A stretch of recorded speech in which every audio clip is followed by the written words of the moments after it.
What is meant by being a member of the underground church? One must distinguish between the organisational church and the spiritual organisation. I highly recommend the Bernard Janzen interviews with Father Malachi Martin on YouTube. The link is below. Note there are 8 interviews done on a yearly basis from 1990 through to 1997. One salient point in these interviews is that the institutional church is dying and the church is reforming in underground groups. I believe the doctrinal demise of the institutional church is amply covered in the Father Gregory Hesse tapes, also found at YouTube. The link is below. Concerning these two links, I say to people, to understand the position of John Paul II, listen to the Janzen interviews. To understand Vatican II, listen to the Hesse tapes. It is not for nothing that most traditionalist groups adhere to the liturgical books from the era of St Pope Pius X.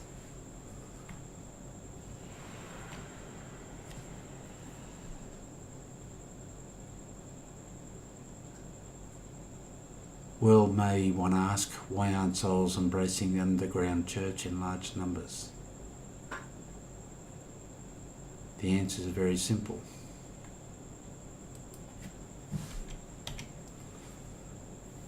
It requires a major commitment. How is the Catholic that has to drag themself off to Sunday Mass thinking only of how they will spend the rest of the day going to receive such a grace? Yes, to be of the true faith is a grace. Well, may one ask why the Sunday Mass goer does not attend daily Mass.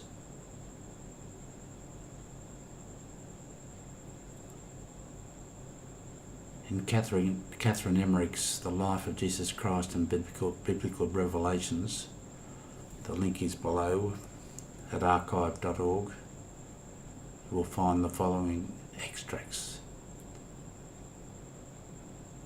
The first, from PDF page 2015, covers our Lord's apparitions after his resurrection. In the first extract, he addresses a crowd of around 500. They comprise faithful disciples, plus a lot of townsfolk who hailed him on his triumphant entry into Jerusalem before his crucifixion. This is the extract. And now I saw Jesus approaching by the same route that Peter had come. He went up the mountain.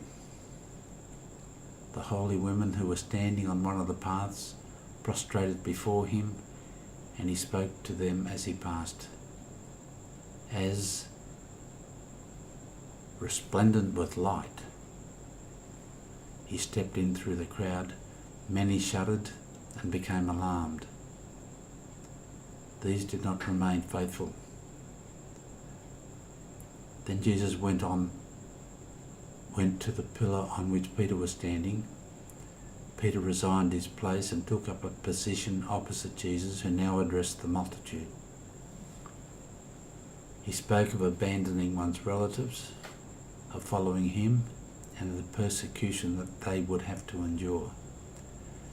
About 200 of his hearers withdrew when they heard him talking of such things. Now we go to PDF page 2037. This is the extract. I saw, however, some among the different groups who remained unmoved, unbelieving and full of doubts. They withdrew from the rest.